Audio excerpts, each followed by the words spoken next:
Pensez pas 5, gardez.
Et 11.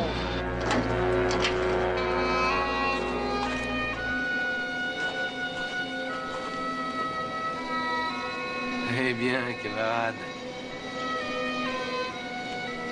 Vous regardez passer les trains?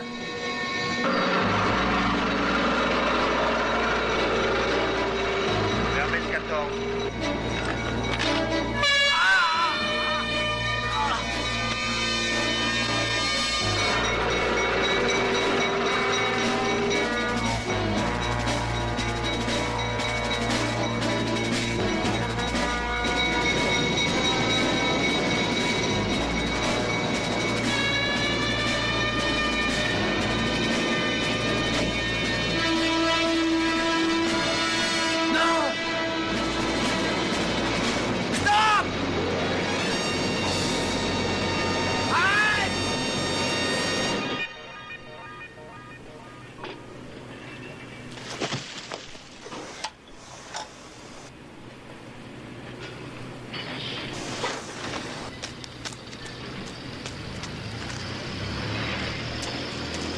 Ouvrez le 14!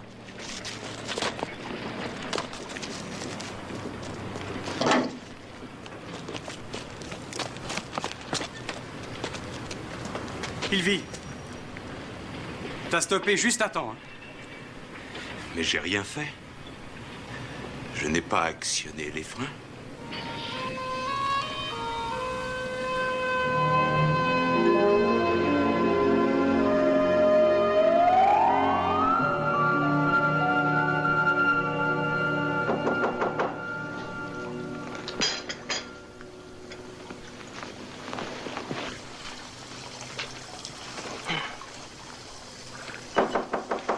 Monsieur Smith?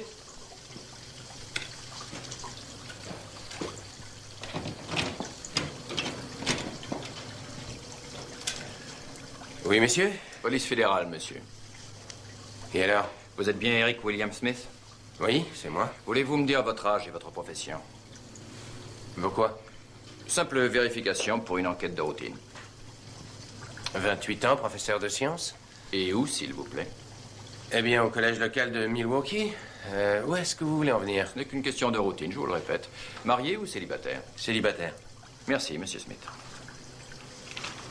Monsieur, cette enveloppe contient une invitation de la part du directeur du Service national des renseignements généraux vous priant de nous accompagner à Washington. Maintenant? Et comme je suis là? Oui, monsieur. Il est question de quoi, au juste? Je l'ignore.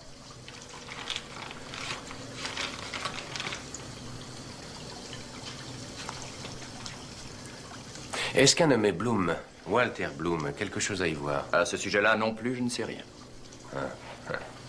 Est-ce que vous me laissez une petite demi-heure pour me préparer? Oui, monsieur, prenez votre temps. Bien. Entrez, entrez, messieurs. Asseyez-vous. Je ne vais pas vous faire attendre. Merci.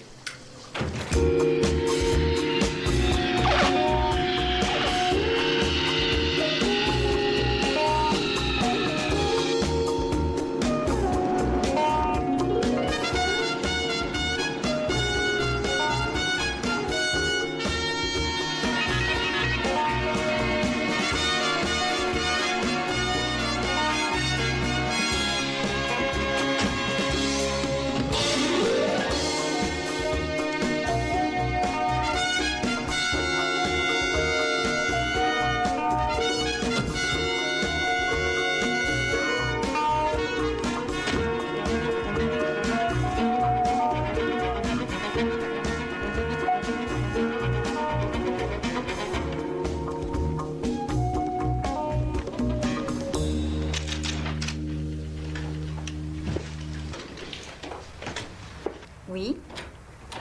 Voici Monsieur Eric William Smith. Oh oui. Monsieur Smith est arrivé. Bien, monsieur. Vous pouvez entrer. Eh bien, au revoir. Au revoir. Merci.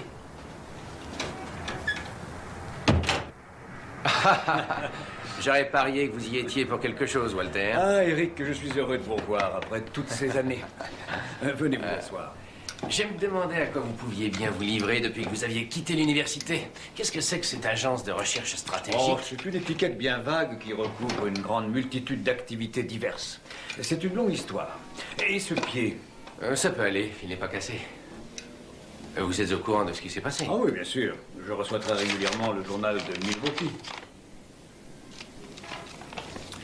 Cette histoire de miracle inventé par les journaux a fait de la guerre de triage une sorte de lourde. Oui, et de vous, Bernadette.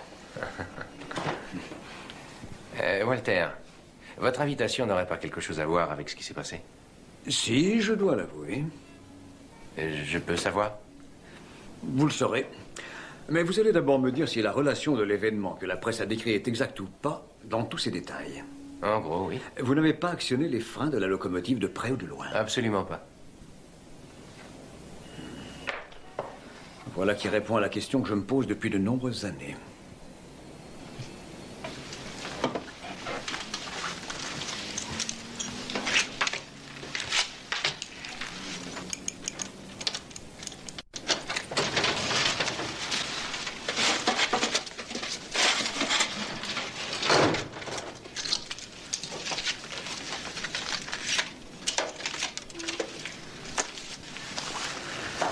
Eric, je dois d'abord vous dire que tout ce qui est contenu dans ce dossier n'est connu de qui que ce soit sur Terre.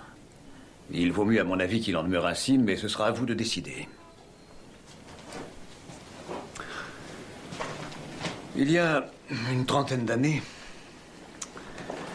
tout ce que je disais, tout ce que j'écrivais était, je peux le dire, basé sur une conviction profonde que les ovnis étaient le produit d'intelligence venue d'une autre planète. Et l'université me catalogua comme le génial idiot du village. Et me laissa néanmoins créer une chaire de ce que je baptisais médecine spatiale. J'ai publié mes cours, ils étaient bien connus. Et voilà qu'un soir, un homme qui me parut posséder une intelligence exceptionnelle vint me trouver et dit qu'il m'avait choisi parce qu'il pressentait que j'étais la seule et unique personne capable d'ajouter foi à une histoire incroyable. Et voilà ce qu'il me dit. Il me dit que près de 5 années plus tôt, il avait été envoyé sur notre Terre par une autre planète, située dans une autre galaxie. Il me dit que sa planète était presque identique à la Terre, mais que l'atmosphère était beaucoup plus riche en azote et moins en oxygène que celle dans laquelle nous vivons.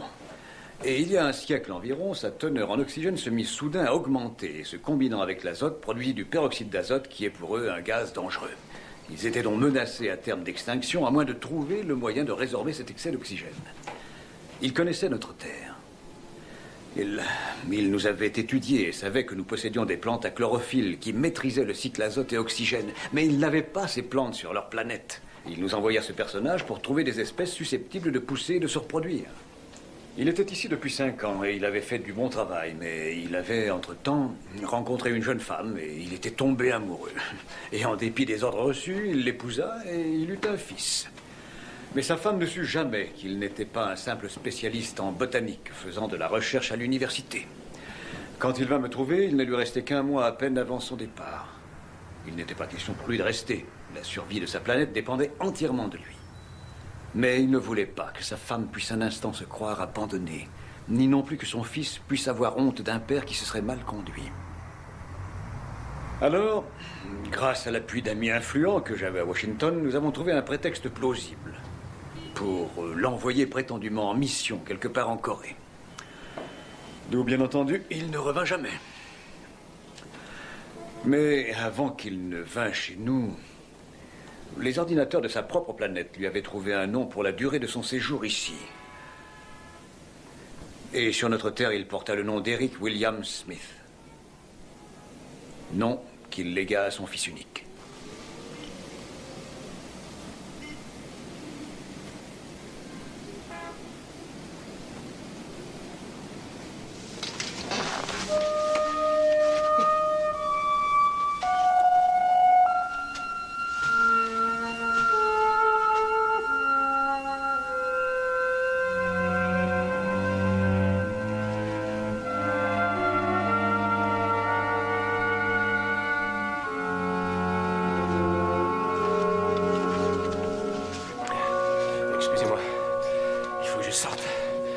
J'ai l'impression d'étouffer.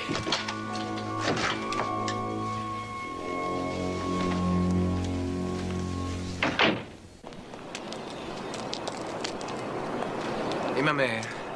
Elle n'a jamais rien su? Rien. Et cette pension de veuve qu'il touchait chaque mois? Bien, il avait placé un capital avant de repartir. Et c'est moi qui le gérais. C'est ce qui explique vos fréquentes visites chez nous, n'est-ce pas? Oui, c'est ça. Cela plus le fait que j'adorais votre mère. Walter.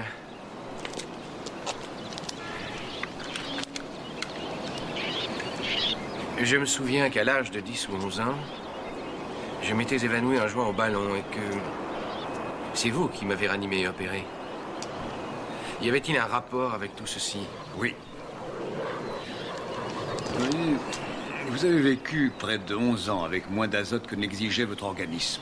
Et avec un métabolisme hérité de votre père, incapable de lutter contre nos germes pathogènes. J'ai dû vous faire une transfusion et vous injecter quelques anticorps spécifiques. Rien de plus. Si je vous ai bien compris, je serais une espèce d'extraterrestre que vous auriez maintenu en survie par des moyens artificiels. Tenez, entrons là, voulez-vous?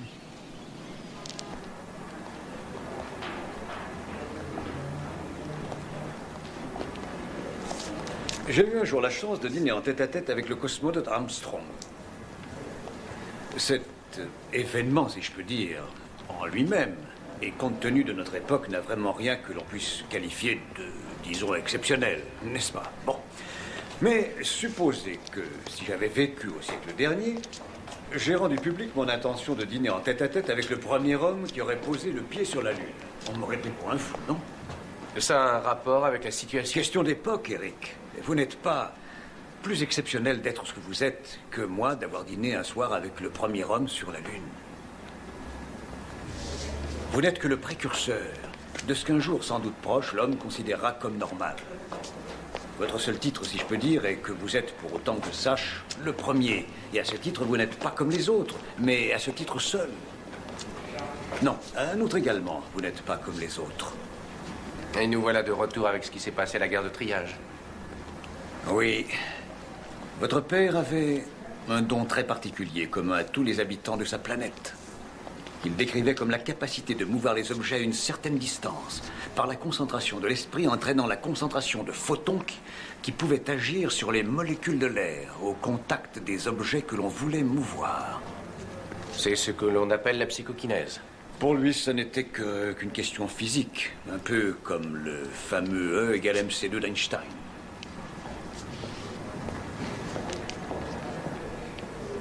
Vous croyez que j'ai ce don, moi aussi? Avouez-le. Oui. Quelle autre explication donner au fait que le convoi est si brusquement freiné? Mais jusqu'ici, rien de pareil ne s'était jamais produit, je peux vous le Parce jurer. que vous ne vous étiez sans doute jamais trouvé dans une telle situation. Eric, je voudrais que vous me laissiez tester vos dons de psychokinèse.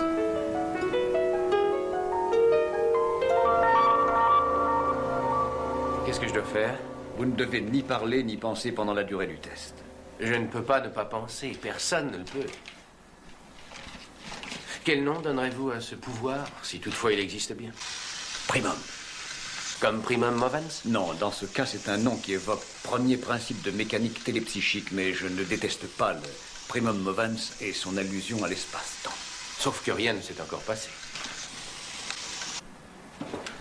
Il se passera quelque chose, Eric. Vous verrez, depuis toujours, j'ai été persuadé que votre père vous avait légué ce don extraordinaire. Seulement, il n'avait pas eu l'occasion de se manifester jusqu'ici. Voilà.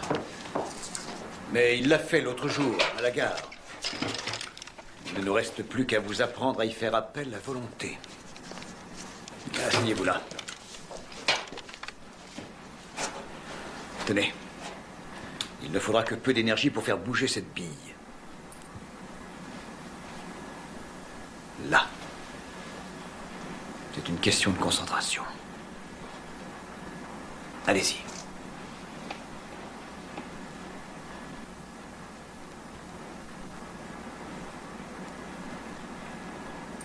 Elle a bougé. Elle bouge. Vous avez vu? Non, non, je n'ai pas vu. Allez, essayez encore. Allez. Concentrez-vous.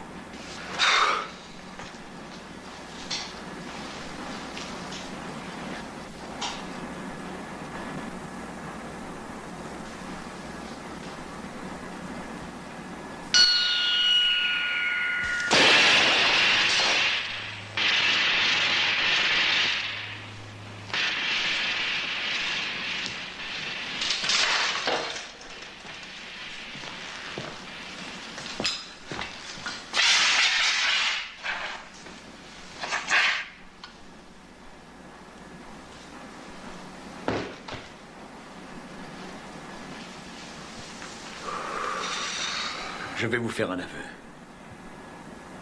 Je viens de me rendre compte que jusqu'à cette minute même, jamais je n'ai vraiment cru à cette histoire. J'en ressens comme une sorte d'angoisse. Je vous comprends, mais votre angoisse n'est rien en comparaison de la mienne.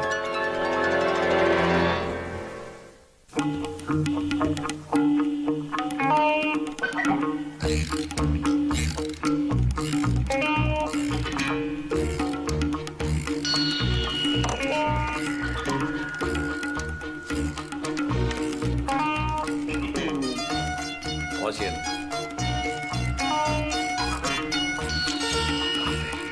Septième à ma gauche.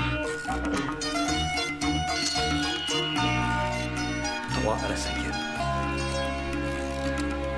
Excellent, tout à fait concluant.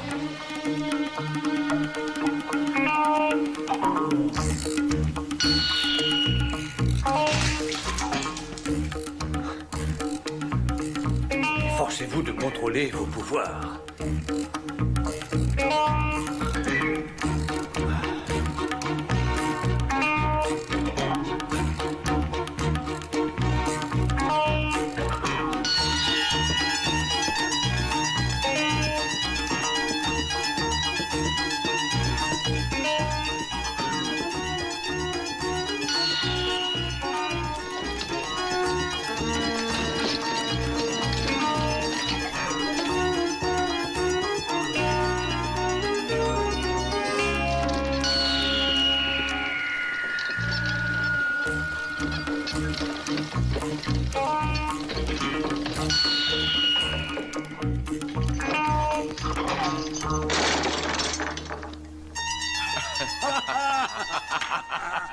Formidable!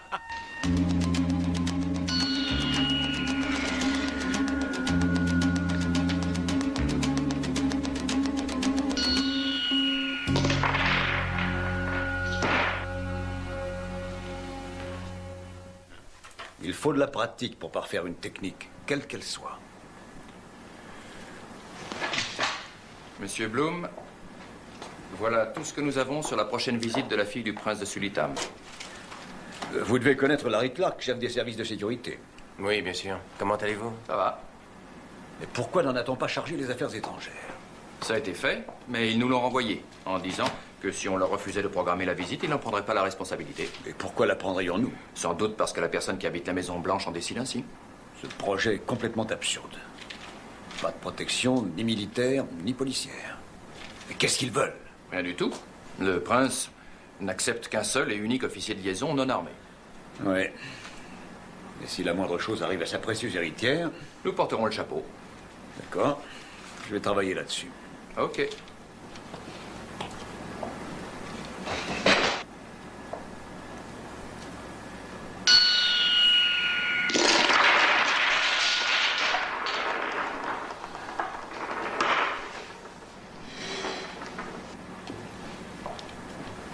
Eh bien, Eric, qu'est-ce qui se passe? Je n'en sais rien, Max. Ça suffira pour aujourd'hui. Vous ne vous sentez pas bien? La fatigue, sans doute. Je vais faire un tour. À demain.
Y a quelqu'un?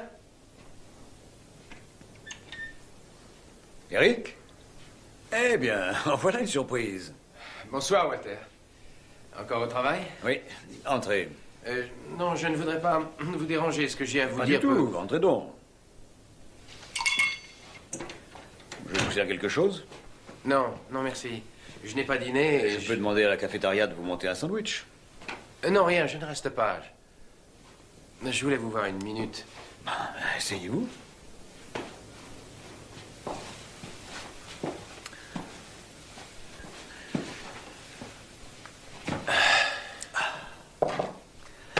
Alors, je vous écoute.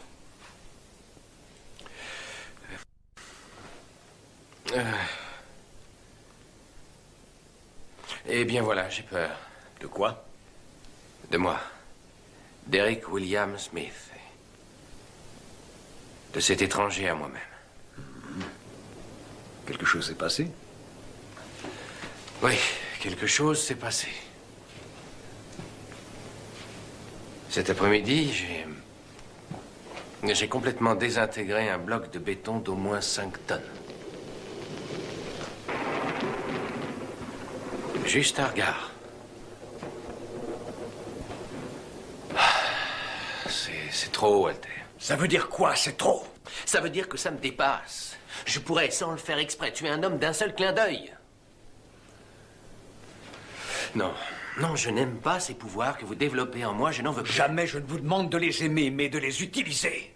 Je n'ai pas non plus envie de l'utiliser. Et encore bien moins l'intention. Que voulez-vous dire? Je veux dire que j'ai pris la décision d'abandonner l'expérience. Ces pouvoirs que vous m'avez révélés ne sont pas humains. Mais vous apprendrez vite à les maîtriser, Eric. Oui, peut-être, mais peut-être que non. Je n'en prendrai pas le risque.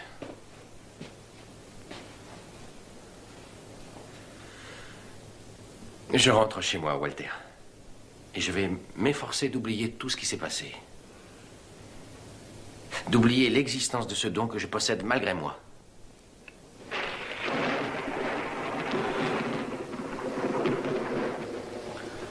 Soit. Je l'avoue, c'est votre affaire, Eric. Mais je vous en prie, avant de prendre une aussi importante décision, réfléchissez. Vous êtes un spécimen absolument unique dans l'humanité. Et sans vouloir mettre en cause la légitimité de vos scrupules, la science a tellement à apprendre de vous. Oui, je sais, Walter. Mes dons sont un sujet d'expérience. Unique, comme vous le dites. Mais je ne veux à aucun prix jouer les cobayes. Mais Rick... J'y suis décidé, Walter. Il pleut, je vais vous reconduire chez vous. Non, merci. Un peu de pluie me remettra les idées en place.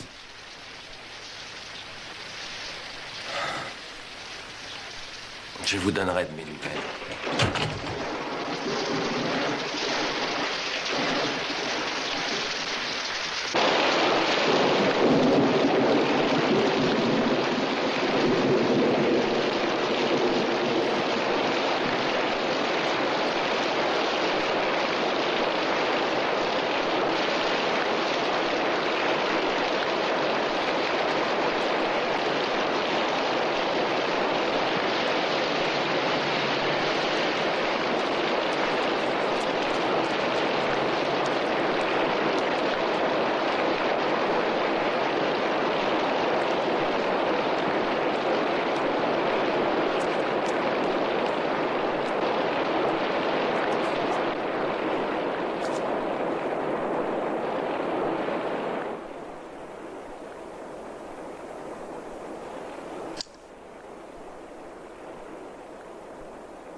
Je suis de la planète qu'habite votre père, Eric Smith. Bien que vous soyez un terrestre, vous avez ces pouvoirs qui n'existent que sur notre planète. Ici sur Terre, ces pouvoirs peuvent devenir une force immense au service de l'homme. Ma planète a dû faire face une fois à une menace d'extinction quasi totale de vie organisée. Le danger passé, nous avons pris conscience des vraies valeurs. Acceptez de notre part cette leçon, que rien n'est plus précieux que la vie, sous toutes ses formes. Usez de vos pouvoirs, Eric Smith, au service de la vie. Et pour cela, nous vous aiderons autant que nous le pourrons. Mais n'oubliez pas, préservez la vie. N'utilisez en aucun cas votre don pour la combattre.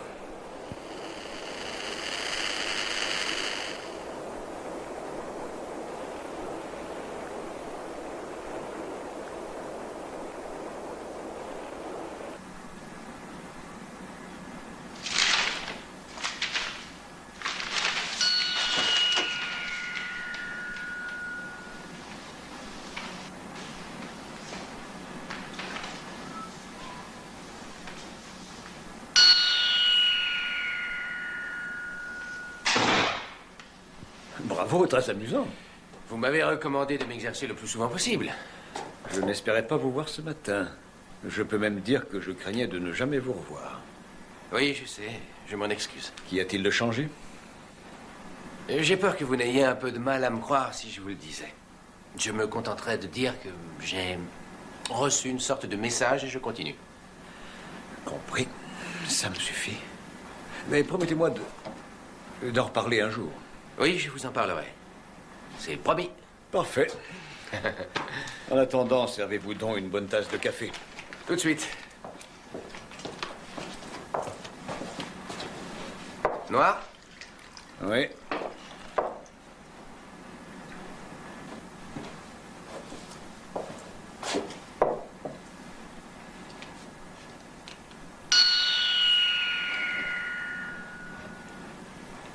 Vous êtes doué pour le service. Qui est-ce? Ah, la fille du prince de Suditam. Ah oui, celle dont Clark vous a parlé hier. C'est ça, mais qui nous cause tant de soucis. Pourquoi? La Maison-Blanche a jugé bon de nous repasser le bébé pour la durée de son séjour. Et le père ne veut pas d'escorte armée. Qu'est-ce que vous allez faire? Je n'ai pas encore trouvé de solution. Oh, mais j'y pense. Je ne vous en ai pas encore parlé, mais depuis 2 ou 3 jours, je me suis efforcé de soulever des objets divers. Comme ceci? Oui, mais je n'ai pas réussi. Je n'en suis pas surpris du tout. Votre père m'avait bien spécifié que ce pouvoir ne contredisait pas les lois de la physique. Comment cela? Cette force ne fait qu'accélérer les photons qui repoussent les molécules de l'air, qui repoussent à leur tour les molécules avec lesquelles elles sont en contact. Et c'est d'ailleurs pour cette raison que vous ne pouvez rien dans le noir, parce qu'il n'y a pas de photons. Je sais, on en a fait le test. Chaque fois que j'ai déplacé quelque chose, c'était en pleine lumière. Exact. Mais le problème est que les photons déplacent les molécules de gaz, mais pas les molécules de substances de forte densité. Par exemple, cette tasse, vous pouvez la faire glisser sur la table en repoussant l'air qui l'entoure. Mais pour la soulever, il faudra agir en dessous et repousser les molécules du bois de la table elle-même. Et c'est impossible. Supposez que l'objet soit déjà en l'air. Alors pas de difficulté, mais vous ne pouvez pas soulever un objet placé sur une surface solide. Oh, mais j'y pense, j'avais préparé pour vous un autre test. Je vais vous demander de tendre cette barre. Venez.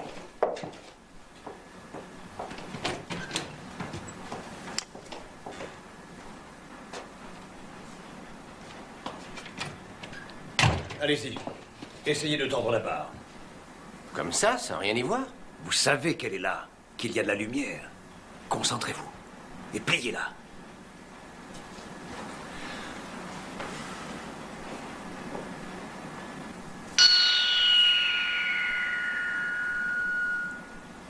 Vous avez réussi? Je n'en sais rien.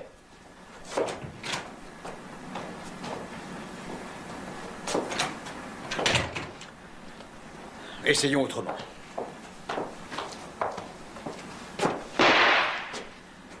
Pliez-la.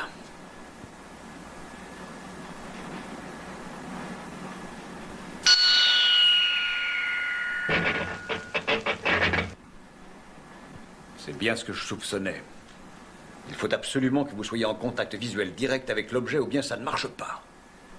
Extraordinaire. Monsieur Bloom. Un téléx des affaires étrangères. Le prince est d'accord pour qu'elle atterrisse sur un terrain gardé. Lequel? Los Alamitos, un terrain de l'aéronaval en Californie. Son avion est attendu demain. Toujours pas d'escorte armée? Non, seulement un seul officier de liaison, sans armes, rien d'autre. Ouais. Enfin, puisque ce sont les ordres. Mais où trouver cet officier de liaison? C'est le problème. Merci. À votre service. Et bonne chance. On en aurait besoin. Walter, je crois qu'il y a la solution du problème. Quel problème? Celui-ci, concernant la princesse de Sulitam. L'officier de liaison idéal, c'est moi. Je n'ai pas d'armes, mais je ne suis pas tout à fait désarmé. Et même, je peux dire que j'ai beaucoup mieux. Mais vous avez raison. Comme toujours. Quel sera mon rôle? Vous envisagez sérieusement la chose, Eric? Walter, si je vous le propose, voulez-vous m'engager? C'est une excellente idée. Que savez-vous du Sulitam? Ah, je n'en sais pas grand-chose. Bon. C'est une principauté indépendante. 3 îles dans le golfe du Bengale. Toutes les 3 suintantes de pétrole. Et cette jeune personne qui est là est la fille unique d'un des hommes les plus riches du monde. Et aussi l'un des derniers monarques absolus. Et durant tout son séjour chez nous, elle sera gardée par 6 officiers de la garde princière. Mais bien que sa sécurité soit assurée par ses compatriotes, elle sera sous notre responsabilité. Ils refusent toute autre garde armée que la leur. Mais un officier de liaison sans armes. Exact. Pourquoi exiger qu'il soit désarmé? Parce que le prince croit que nos policiers ont tendance à ouvrir le feu au moindre ennui. Tandis que ses gardes feront à la princesse un rempart de leur corps, au sacrifice de leur vie si besoin est. Compris. Et en quoi consistera ma mission? Vous serez son guide, son mentor, vous serez son agent de presse, tout ce qu'elle voudra. Elle a 19 ans tout juste, étudie la biologie marine. Elle a été invitée par le gouvernement de ce pays pour faire du tourisme et pour visiter l'Institut de recherche océanographique de La Joya. Je commence quand? Voici l'itinéraire. Et ne perdez pas de temps, soyez là à sa descente d'avion.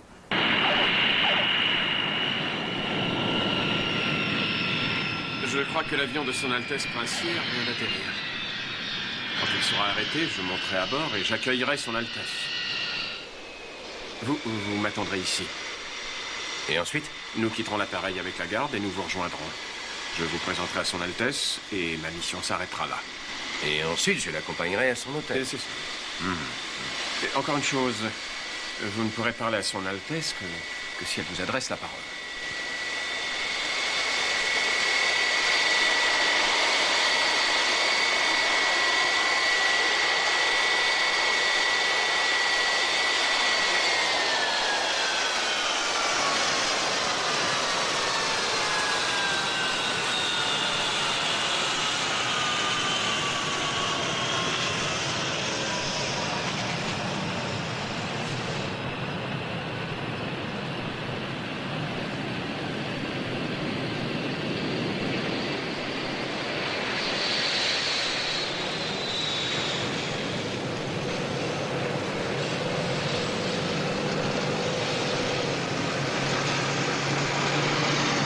Smith, Major Amara Sajid, chef de la garde royale et du service responsable de la sécurité de la princesse. Enchanté, monsieur.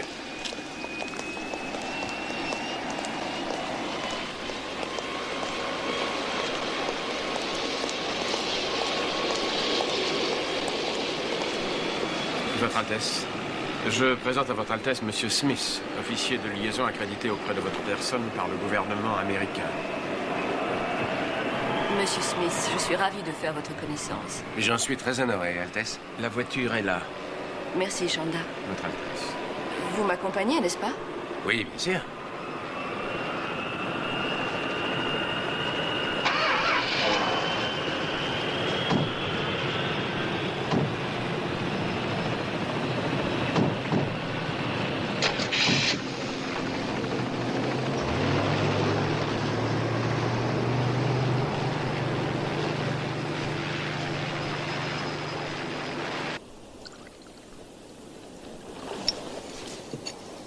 Merci.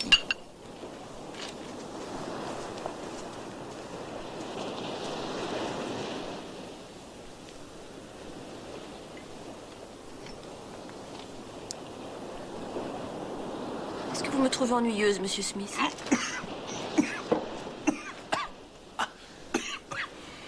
Il est considéré comme extrêmement inconvenant d'éructer en ma présence. Ah, j'ai bien failli m'étrangler. Vous vous sentez mieux? Oui, oui, un peu. Alors répondez à ma question, je vous prie. Me trouvez-vous ennuyeuse? Non, bien sûr, qu'est-ce qui vous fait croire cela? Vous avez si peu de choses à me dire. Vous parlez à peine. Il est très difficile de se montrer un brillant interlocuteur lorsqu'on vous a prié de ne parler que si l'on vous adresse la parole. C'est Chanda qui vous a dit ça? C'est lui. Je vous prie d'excuser un homme qui vit toujours sous la contrainte du passé. Mon nom est Siri. Et le vôtre? Eric. Eric? C'est un prénom très viril. Vous aimez l'éclair de lune? Venez.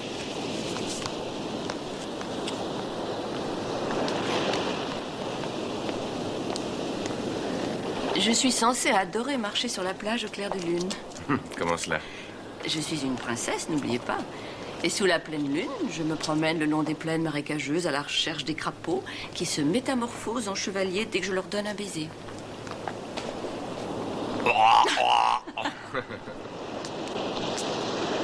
Dites-moi, Votre Altesse. Siri. Siri. Est-ce votre première visite aux États-Unis? Non, je suis déjà allée avec mon père à New York et à Washington. Et tous les hivers, je viens faire du ski.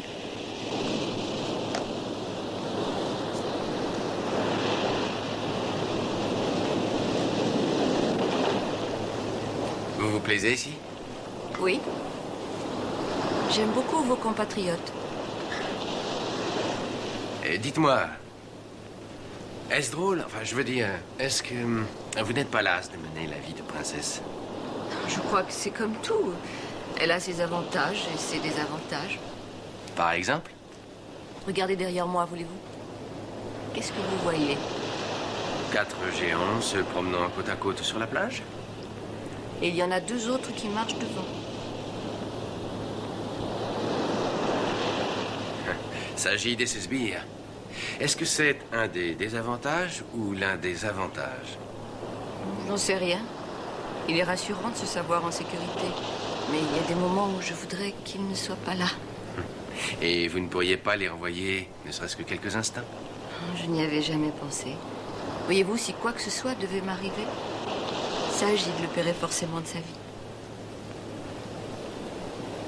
Ah, bien. Nous ferions mieux de rentrer peut-être. Je crois.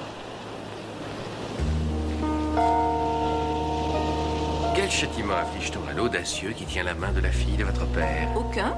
Vous en avez le privilège. Le privilège? Oui, celui de m'approcher et même de me toucher. Je ne serai pas châtié? Absolument pas. Pour ceux qui ont le privilège, il n'y a pas de punition. Sauf si... Ah, sauf si... Sauf s'ils ont le malheur de me déplaire. Et quel est le châtiment que subissent ces malheureux? Non, ça c'est trop affreux pour que j'ose en parler. Votre Altesse, Oui, Sagid? avez-vous besoin de moi? Prévenez la femme de chambre que je vais me coucher. Tout de suite, Votre Altesse.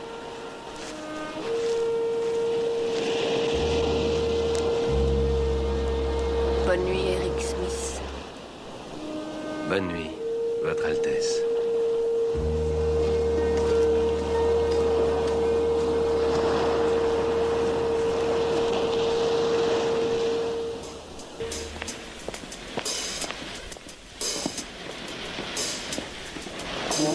Ce sera fait.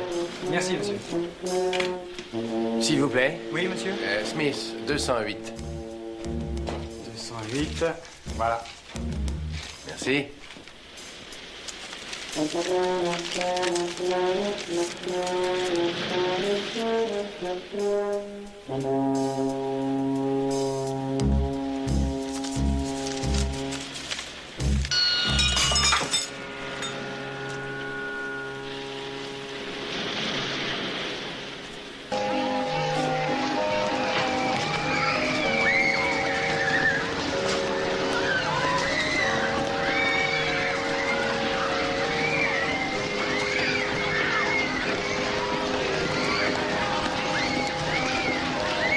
Qu'est-ce qu'on fait? On va crever quelques ballons.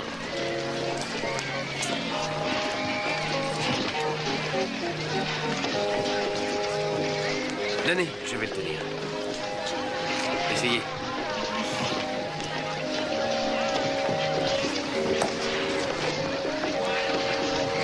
Ça ne fait rien, continuez.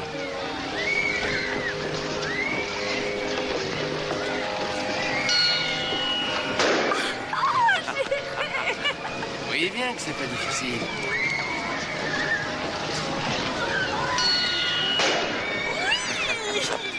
Allez, une autre, une de ces bleues, là.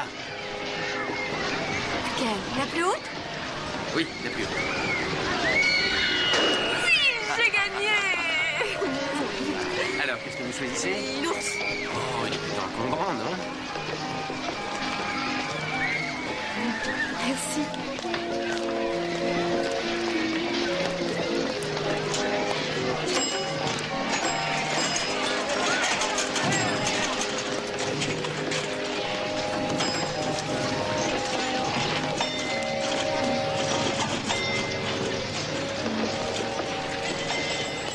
On va faire une partie de billard électrique. Ça n'est pas difficile, vous allez voir. On n'y gagne pas d'ours, seulement des parties gratuites. Donnez. Attendez, j'ai de la monnaie, 2 parties pour 25 cents. On met la pièce ici. Ensuite, vous appuyez sur le petit bouton que vous voyez là. Et les billes remontent ici. Et vous les envoyez une par une. Allez-y.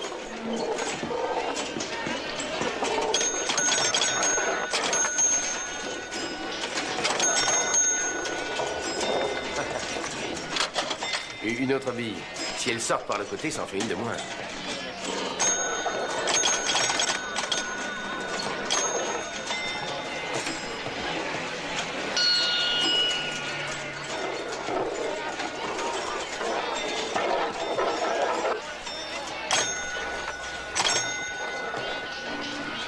Ah, formidable.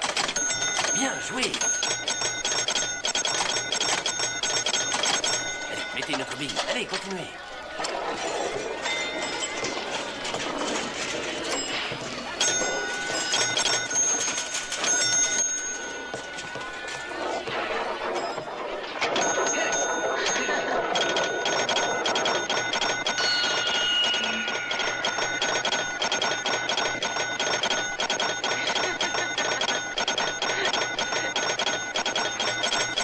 Mais vous allez faire sauter l'appareil. J'ai de la chance. C'est fantastique. 50 parties gratuites. Je veux les jouer toutes. La journée ne suffirait pas, venez.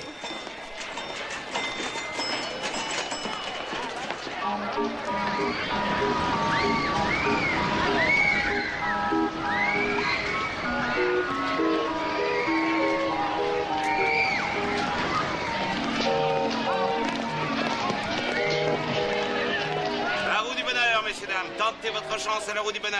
Approchez, approchez. Tentez votre chance. Oh, le bel ours. Approchez, approchez, messieurs, dames, et annoncez. Sur quoi est-ce que vous jouez? Je voudrais jouer mon chiffre porte-bonheur. Lequel est-ce? Bleu. Bizarre. Bleu, c'est pas un chiffre. Je n'ai pas de chiffre porte-bonheur. Seulement une couleur. Je peux jouer le bleu? Ah, il faut jouer un numéro, ma jolie. Jouez donc le 4. Il y a 4 lettres dans le mot bleu. Et le 4 est bleu. D'accord. Je mise sur le bleu. Placez votre mise, madame. C'est parti, rien ne va plus. Bonne chance, c'est que le meilleur gagne.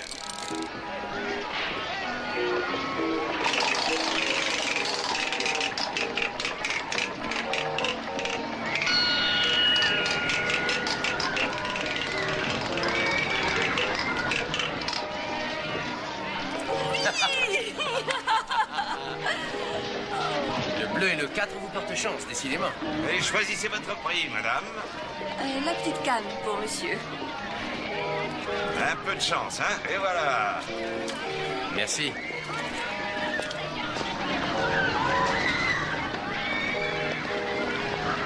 Et ça, qu'est-ce que c'est? Le tunnel de la terreur. Oh, si on y allait. Allons-y.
Vous descendez, monsieur Smith. Eric, Ne craignez rien, je reviendrai. je vous en prie.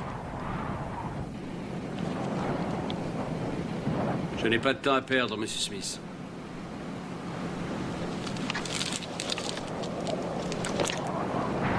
Est-ce que ça va? Ça va mieux. Bon, regardez attentivement cette fourgonnette. Il faudrait que vous la reconnaissiez cette nuit.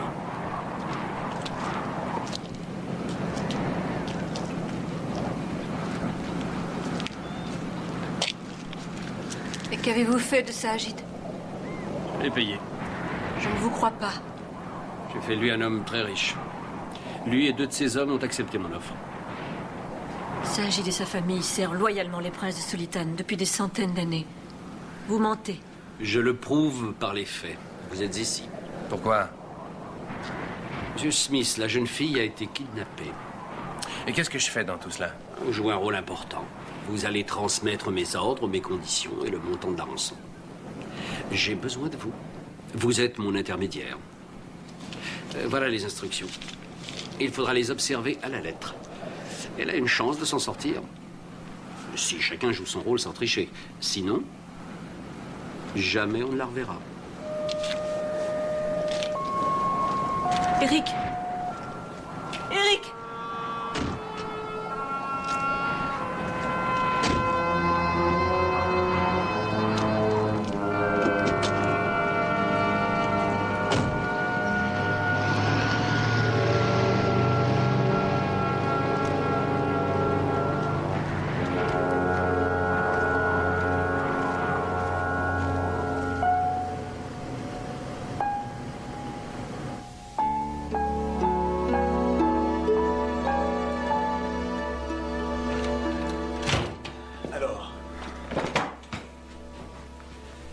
Est-ce que ça va? Oui, pas trop mal.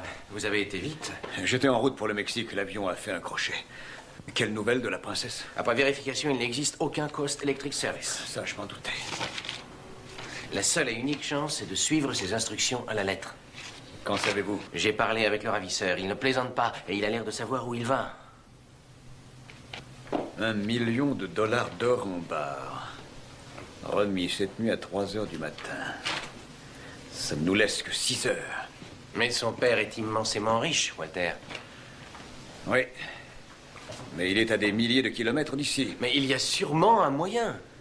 Laissez-moi réfléchir. Le prince peut garantir personnellement une avance d'$1 million du gouvernement. Une fois l'accord réalisé, je demande au président de donner l'ordre à l'organisme compétent de Los Angeles de mettre à notre disposition la quantité de métal nécessaire. Mais quel est l'organisme qui en possède une telle quantité? Le ravisseur le sait parfaitement, lui. C'est la succursale de la Banque fédérale de réserve rue Figueroa. Donnez-moi l'ambassade de Sud-État à Washington en priorité et branchez la communication en duplex avec la Maison-Blanche. Eric, pendant que l'on établit la communication, j'aimerais vous poser une question.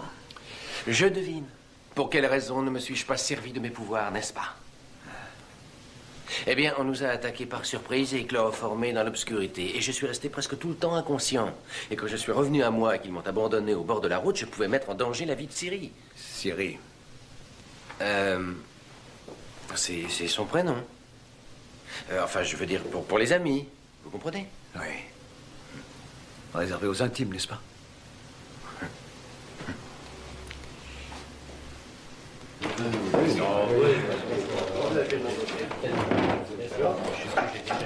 Messieurs, un peu de silence, je vous prie. Je crois que toutes les administrations concernées sont là. Où est l'aviation civile? Carter, superviseur de zone. Résumons-nous. Les ravisseurs feront des cercles en hélicoptère au-dessus de la banque pour s'assurer qu'aucun véhicule n'est dans les parages. C'est bien compris. Il faudra suspendre tout trafic aérien à la verticale. À partir de 2h30 jusqu'à nouvel ordre, d'accord. C'est ça. Et le FBI? Dès qu'à secteur Los Angeles. Aussi longtemps que nous n'aurons pas de nouvelles, rien ne devra être tenté qui peut mettre en danger la vie de la princesse. Est-ce clair? Et la police locale a dégagé les rues autour de la banque. Aucun véhicule ne pourra y circuler, excepté celui où se trouvera M. Smith. Parfait. Maintenant, écoutez bien. À 2h45, la fourgonnette prend Eric Smith et se dirige vers la banque. Est-ce que leur hélicoptère sera déjà en place? Oui. À 2h55, ils me fournissent la preuve que la jeune fille est bien en vie. Et à 3h très précises, les 2 gardes de la banque postés là dans la rue, les seuls autorisés à se trouver dans le secteur, monteront dans la fourgonnette. Et qu'est-ce qui se passera quand ils auront chargé l'or? Les 2 gardes feront constater au ravisseur que le nombre de barres correspond bien à la rançon demandée. Le véhicule repart, redépose M. Smith et c'est réglé. Sauf que nous avons trouvé une parade.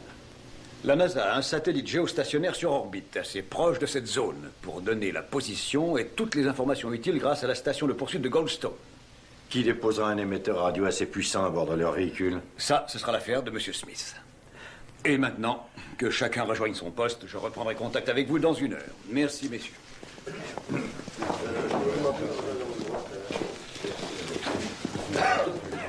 Si vous me parliez maintenant de ce fameux émetteur.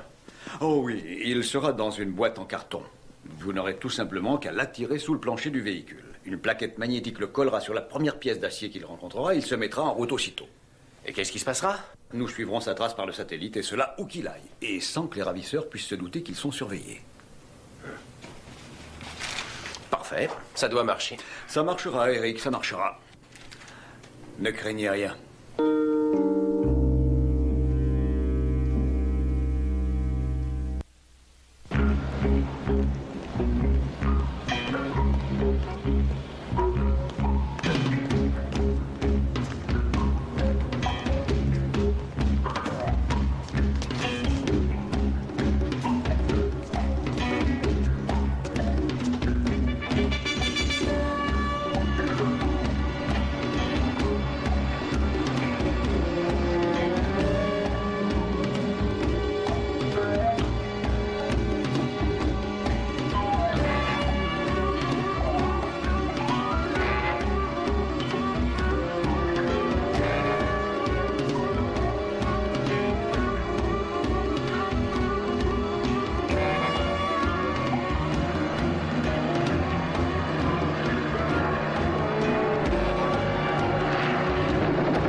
Bon, allez-y. Mettez-vous sur la fréquence qu'ils nous ont donnée.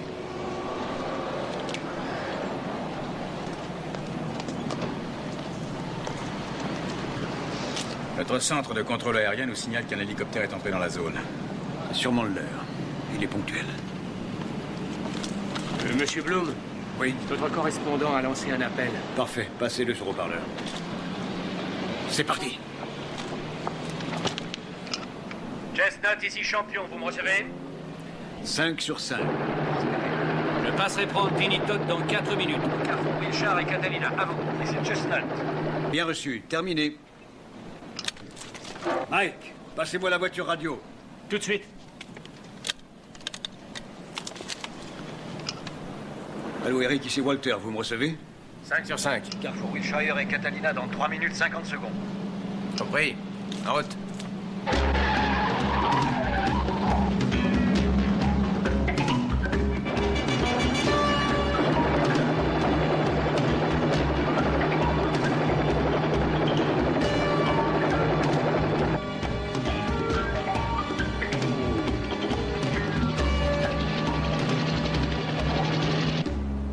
Ils sont signalés à notre verticale. Parfait.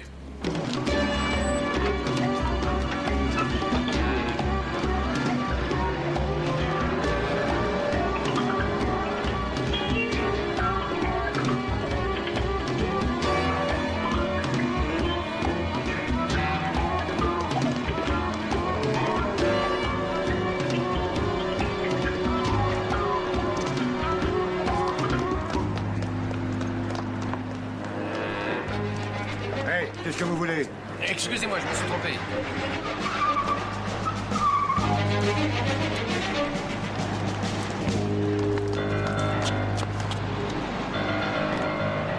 Quelle heure avez-vous? 2h54.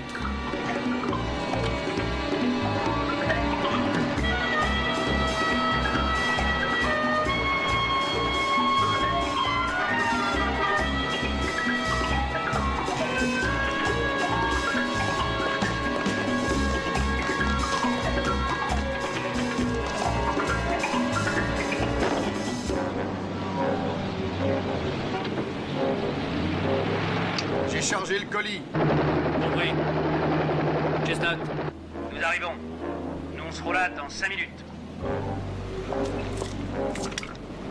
Bien reçu. Monsieur Wilmot, ils seront sur place dans 5 minutes. Soyez prêts.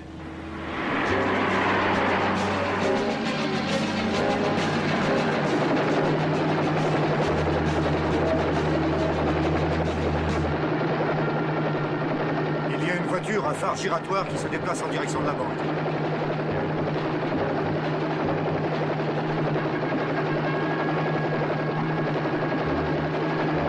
Chestnut, vous me recevez?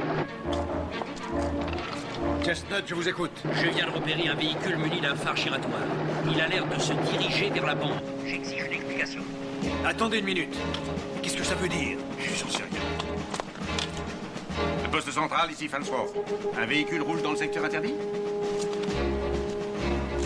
Ah, ça ne vient pas de chez nous, en tout cas. Je veux savoir ce qui se passe. Là-haut, ils ne plaisantent pas. Appelez le shérif, tout de suite, et les services d'ambulance municipale. Je vous donne exactement 30 secondes ou bien j'annule l'opération. Pressons. Eh bien, appelez-les par radio. Dites-leur de ne pas éteindre leur phare, de filer vers le sud et de disparaître. Service médical des pompiers. Ils ont pris un raccourci. C'est une voiture de premier secours médical. Ils évacuent immédiatement le secteur neutralisé. À vous, champion. Bien sûr, je serai sur place dans 90 secondes. À vous maintenant de me prouver que la princesse est saine et sauve. Et en bonne santé. Ne quittez pas. Assumez un micro et dis-lui de parler.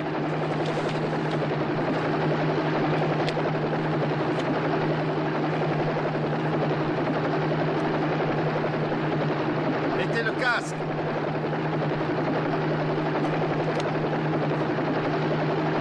Poussez le bouton et parlez.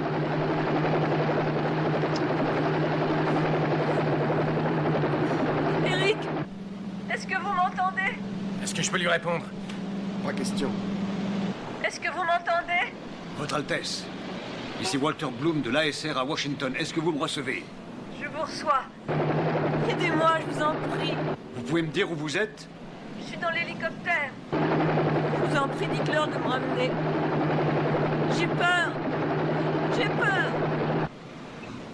Nous faisons tout notre possible, princesse. Nous espérons vous voir bientôt parmi nous saines et sauves.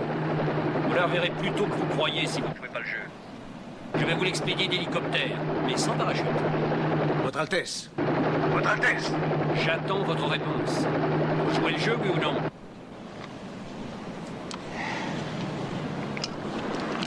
Oui, nous le jouons.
Prêt, Monsieur Smith? Oui, allons.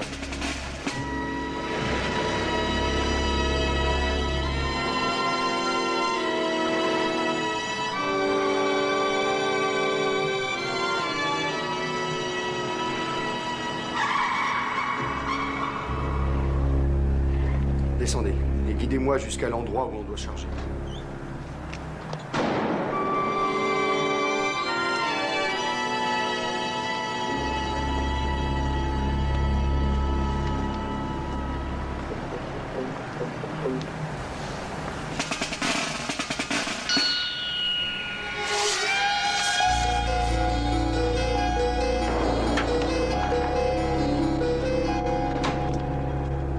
Des nouvelles de Bloom? Oui, à l'instant, il nous a donné le feu vert. Ça va, ouvrez la chambre forte.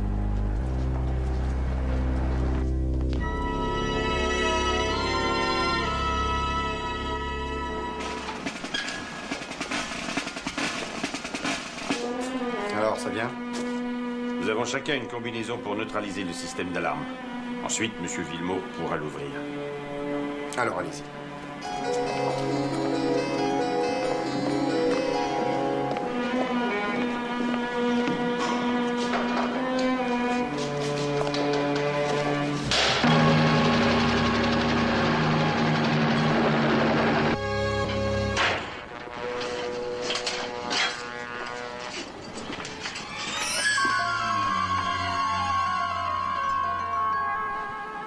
Alors, on commence à charger? Oui, allez-y.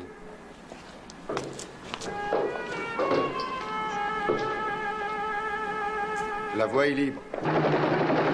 Parfait, on y va.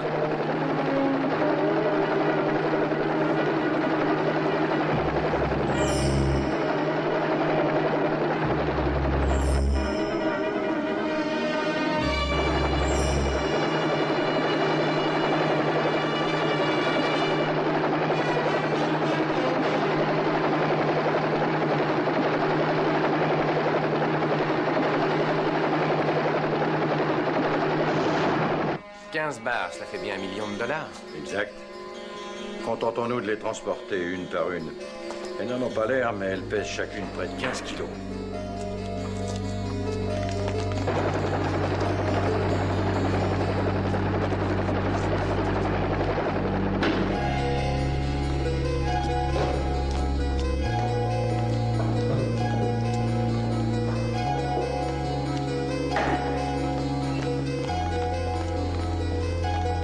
Attention. Au moindre geste, au moindre appel, et vous aurez sur la conscience la mort de la princesse. Au travail. La station de poursuite reçoit le signal de l'émetteur 5 sur 5.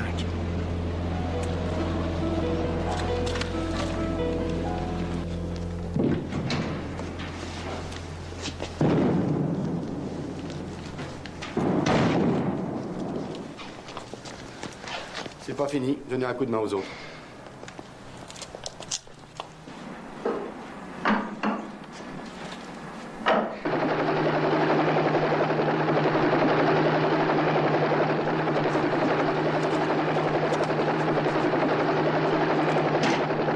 Et alors?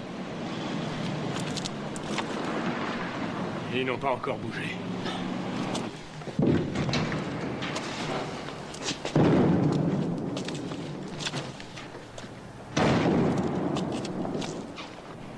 Ça peut durer encore longtemps? L'or n'est pas un métal léger. Le chargement dépasse 200 kilos, il leur faudra encore quelques minutes.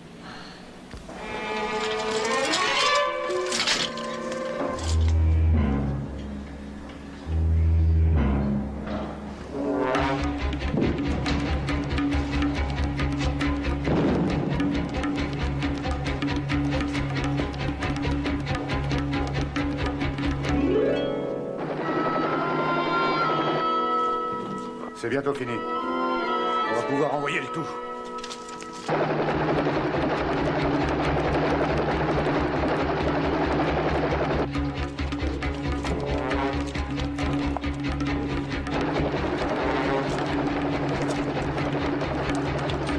Vous m'entendez? Parlez. Nous sommes prêts.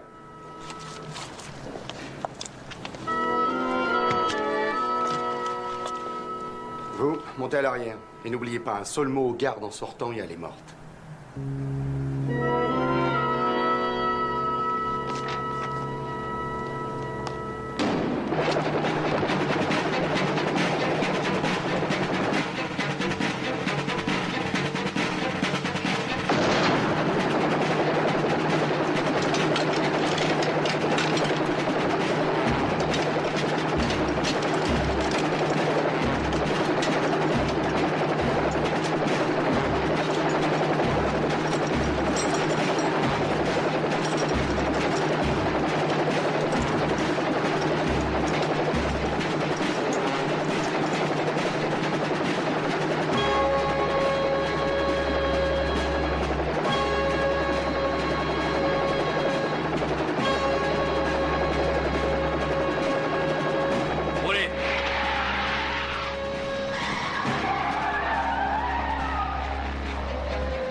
monsieur Smith. Derrière.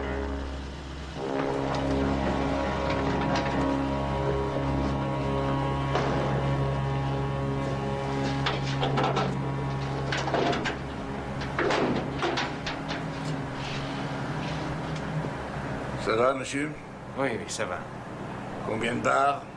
15, mais vérifiez vous-même.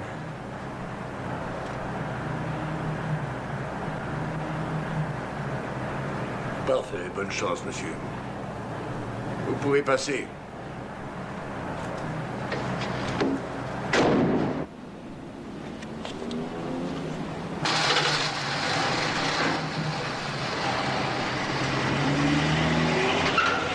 Le véhicule est reparti, monsieur. Direction. La station indique nord-nord-ouest, avenue Figueroa, probablement. Tout le monde à son poste. Et chacun prêt à intervenir. Et de votre côté? Leur hélicoptère vient de sortir de la zone. Parfait. Et maintenant, attendons que le véhicule en soit sorti lui aussi. Et donnez des ordres à vos voitures pour la suivre sans se faire repérer. Si on le suit de trop loin, on risque de le perdre. Très juste. Mais de trop près, ce serait dangereux. Où en est-on, sergent? Le signal indique que le véhicule va sortir du secteur neutralisé. Tenez-vous prêt et prévenez-moi.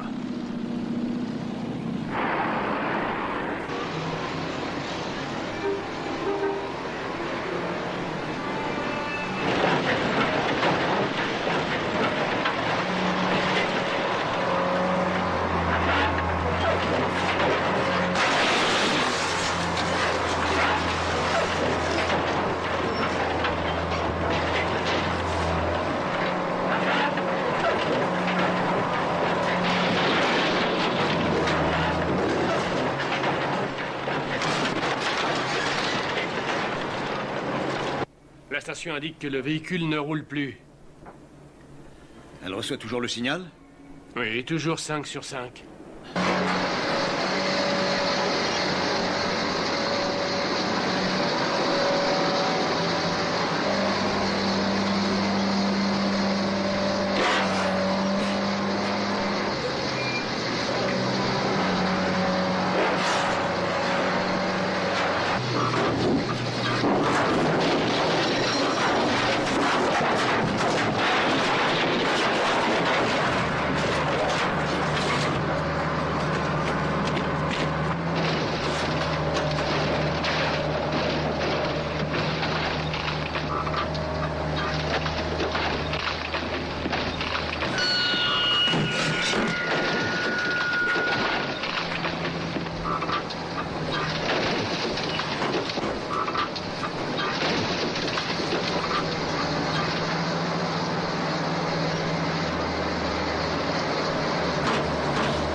La station de poursuite ne reçoit plus aucun signal. Ça veut dire quoi? Que vous avez perdu sa trace? Oui, monsieur.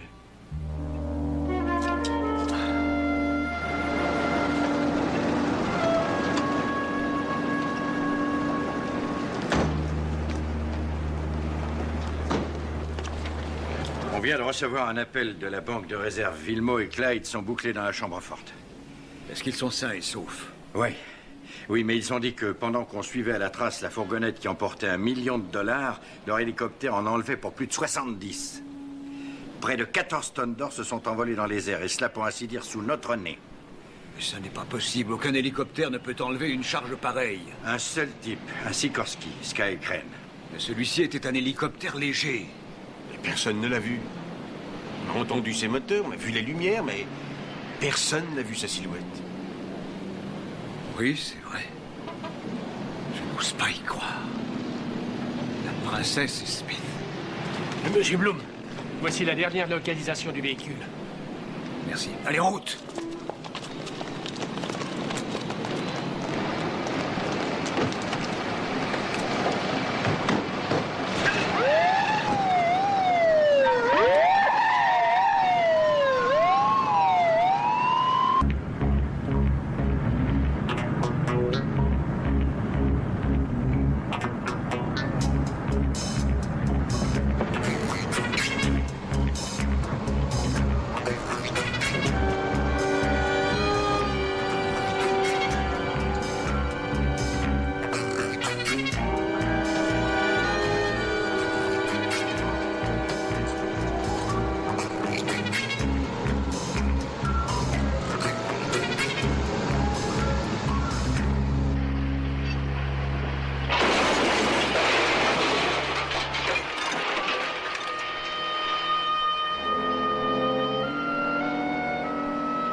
Appelez le fichier central.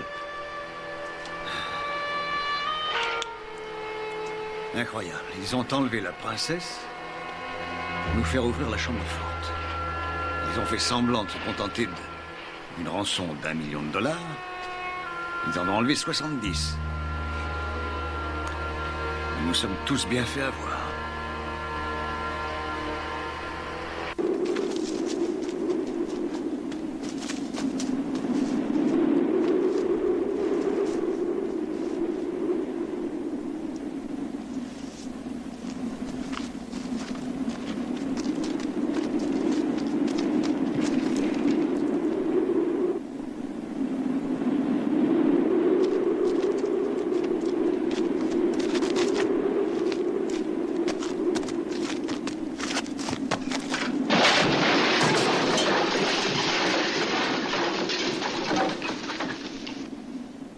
Quelque chose? Non, probablement un lapin.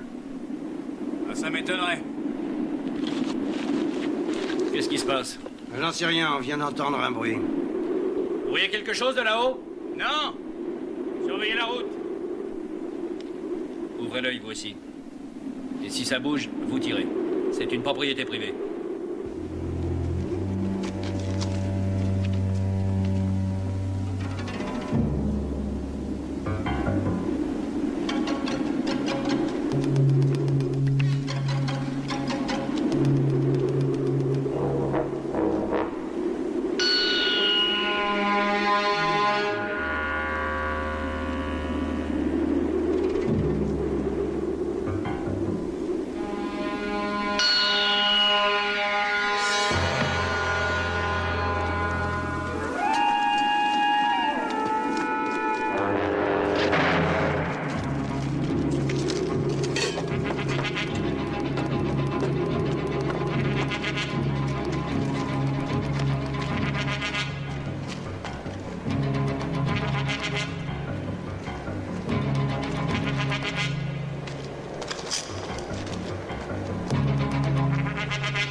C'est vous, Paul?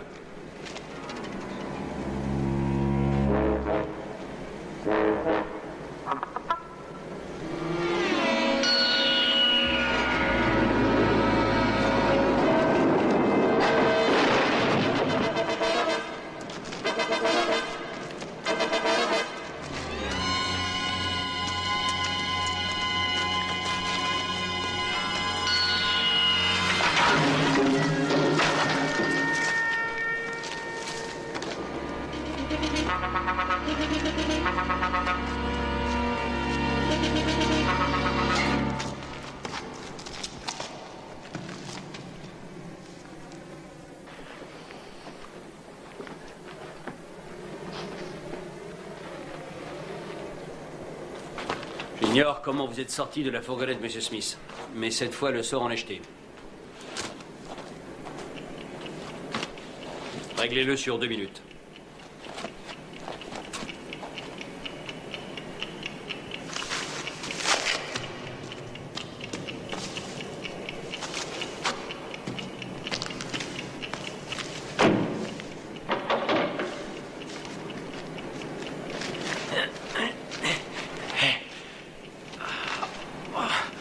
Eric, c'est vous?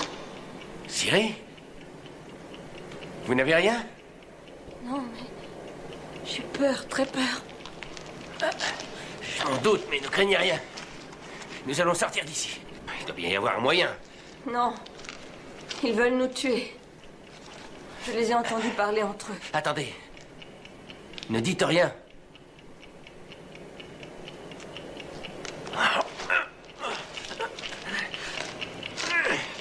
Ah, s'il y avait un peu de lumière.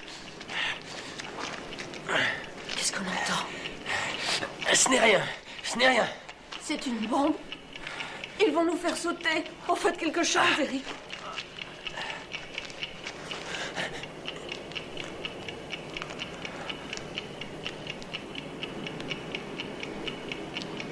Luciole.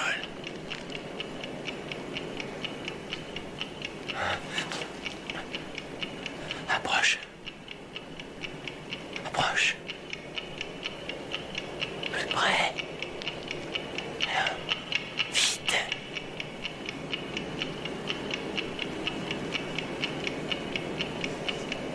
Approche. Vite. Approche. Plus près. Plus près.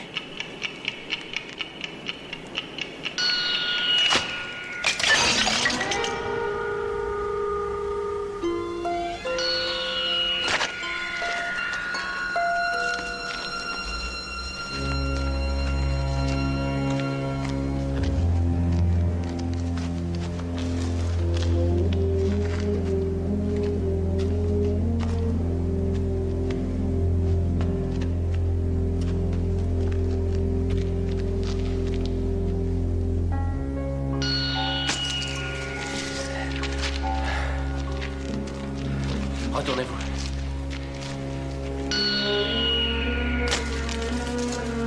Détachez-moi les mains.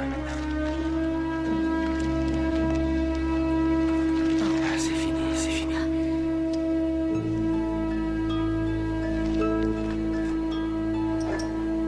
Merci, petite Luciole.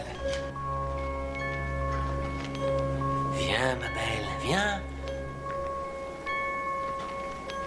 Approche. Laisse-toi prendre, viens.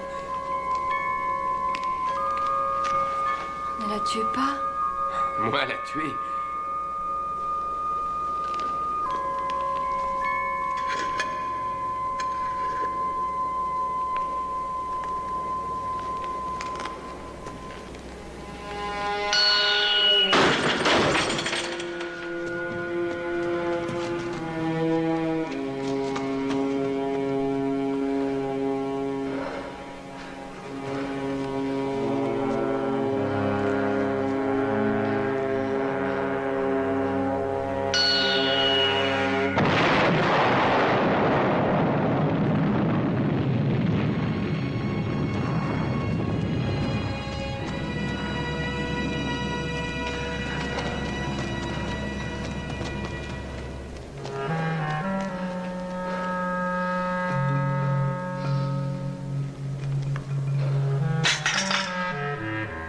Reculez-vous.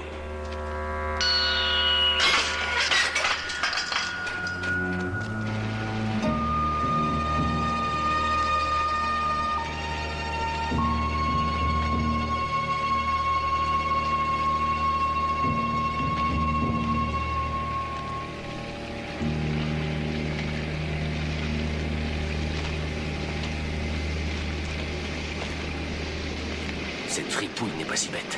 Il a probablement acheté cette vieille mine, il va la truffer avec leur volet pour le remettre sur le marché en faisant croire qu'il vient d'ici. Et il a bien failli gagner.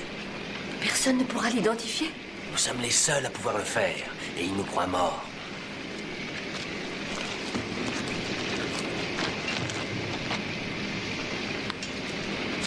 Bon, allons-y.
Se servir de son expression, c'est pour lui, cette fois-ci, que les dés sont jetés.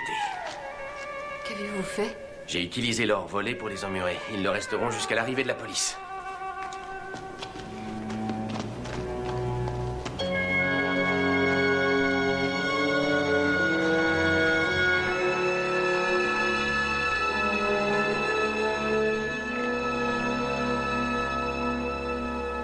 Il nous reste une dernière chose à faire.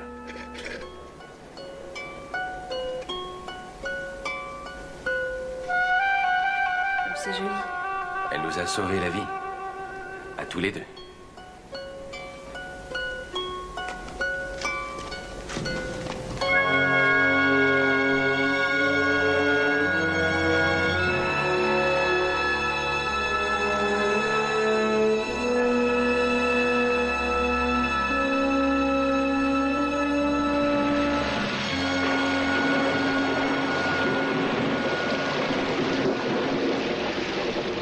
Voilà, Eric. Je vous laisse. Encore merci, Walter. Soirée intéressante. C'est la première fois que je suis décoré d'un ordre royal. Au Sud-Étam, vous porterez le titre de Ashta Yorami. Ce qui veut dire? Eh bien, ça veut dire en traduction libre porte-bonheur. Où est-ce qu'ils sont allés chercher ça? C'est Siri. Oui, c'est elle qui a eu l'idée. Elle a dû être beaucoup plus impressionnée que vous le pensiez par votre nom. J'ignorais qu'elle l'avait remarqué. Il est vrai que je n'ai pas essayé de me cacher. Bon. À demain matin. Bonne nuit.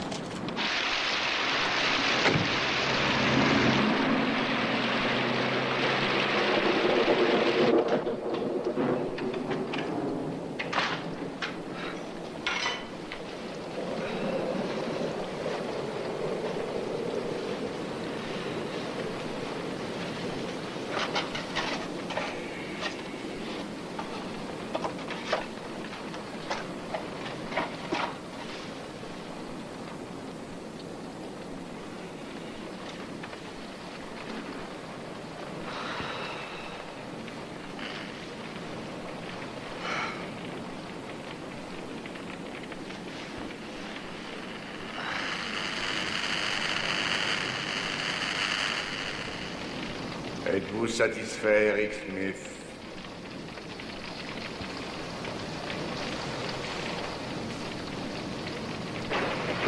Pas encore.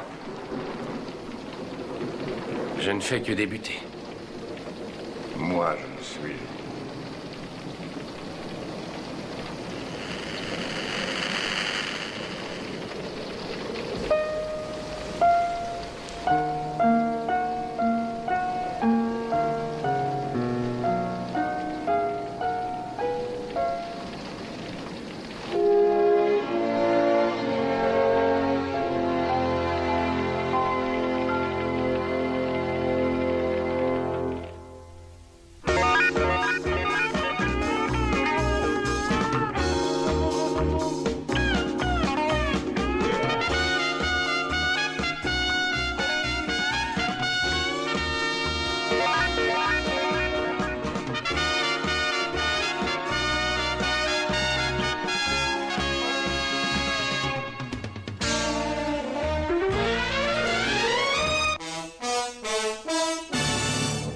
voir, monsieur.